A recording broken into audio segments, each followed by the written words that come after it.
Hi Pisces, welcome to your weekly reading for the 30th of January. Let's get straight to it. Energy on the bottom is the wonderful Page of Wands. This is my Indiana Jones of this particular deck. She's creating a portal beneath her feet and she's going to jump into the adventure. What a way to live your life. Absolutely fantastic. Love that energy across the bottom. Just keep doing it. Jump in with both feet, see where it takes you. You're going to find yourself with lots of quick success. There's lots of messages, lots of communication coming in next week, fast and furious. Just make sure you don't lose sight of the important stuff.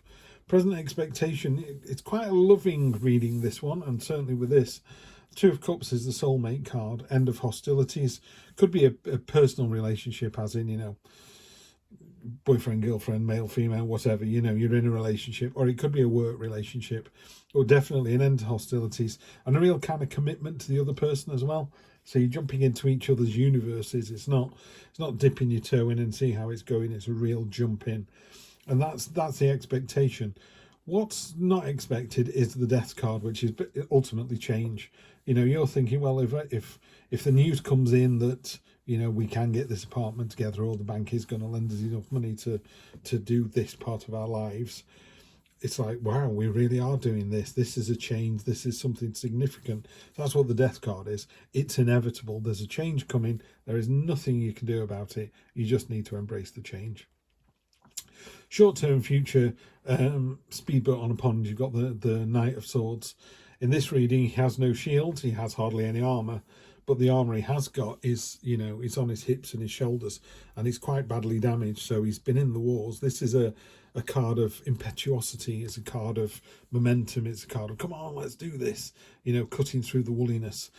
But it's also a card of maybe overexposing yourself and ending up like, oh, you know, when running into the middle of a field challenging people, and all of a sudden you find out you're on your own. It's like, oh, that wasn't very clever, was it? So just be careful of use the positivity and the momentum, but don't overextend yourself. Yeah. And then long-term future, next 1, 2, 3 weeks, got the Lovers card.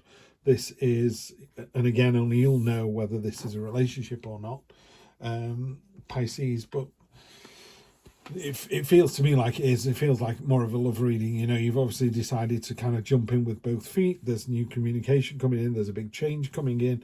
Again, there's a real sense of impetuosity and wanting to get it done and wanting to, you know, it's not about the journey, it's about the destination. I just want to be there. I just want to be married. I want to be in my own place, which is great. But, you know, you do need to temper that with this paperwork and all the rest of it. So it won't go as fast as you want, but it's still moving in the right direction. And this is, you know, the partnership, the Lovers card. It's as simple as that. There is a relationship. We have lots of relationships. We have relationships with our significant other. We have relationships at work. You've got a relationship with your siblings, your parents, your exes, you know, all of that kind of stuff. This one, it talks about the red tie that binds, and the idea that one day, you know, you threw a rock at a child, and then you end up marrying a person who's got a scar on the forehead from when they were hit with a rock as a child. You know, it's the tie that binds. The idea is that you will find your significant other at some point.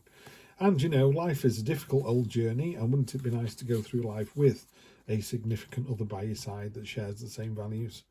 So if you've got that, you're very lucky. If you're looking for that, I think you're doing the right thing.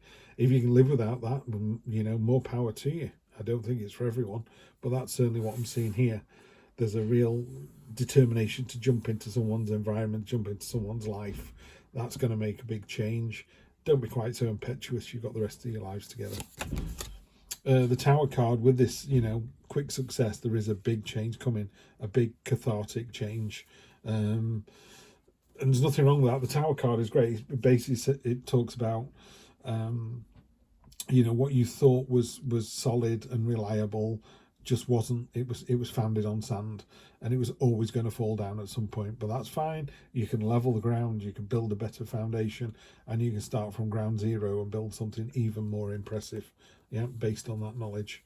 So, you know, the Tower is a very cathartic card. It's a very big card, but ultimately it's a positive card.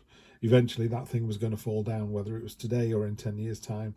Better it falls down today, and you spend the next 10 years making a better one. On top of the 2, of course, if you jump into a situation like this with both feet and give 100%, guess what? It's going to be a victory. You're going to be the one stood on top of the hill, you know, with your Harry Potter wand, waving it, going, yep, I've done it. I've got rid of all the competition. I'm the winner. Very rare card. This is outside the normal tarot, and it's just Heidi, who did the Black Violet Tarot, has drawn 2 cards, the Woods and Snowdrop, I think it is. The Woods is a card of, it's like a security blanket. It's a card of reassurance. It's a card of being enveloped. It's a card of the universe looking after you. So yes, there's a big change coming in, and that is going to be really, really scary. But you mustn't worry. It's allowed to be scary, but it all turns out right in the end. 2 of Pentacles, with this kind of momentum, you've got 2 very similar cards in the way they're kind of moving and keep, yeah, they're not stagnant cards. They're very moving cards, they're very active. This is about staying agile. This is about managing the situation. Don't take your eye off the ball. This is juggling more than one thing. It's going to be fine. You just need to stay focused, and then you'll get it done. There you go. What a surprise. The Snowdrop card I was just talking about. So on top of this, through all of this, there are going to be times when you doubt yourself, wonder if you're doing the right thing. Yes, you are. This is the only black and white card in the pink and black deck. Snowdrop is about, you know, if you think about tiny little fragile flower that punches its way through frozen earth, quite considerable amount as well, through the snow, and comes out and make this delightful, beautiful, almost like a glowing flower, you know, it really attractive, really striking, really draws the eye.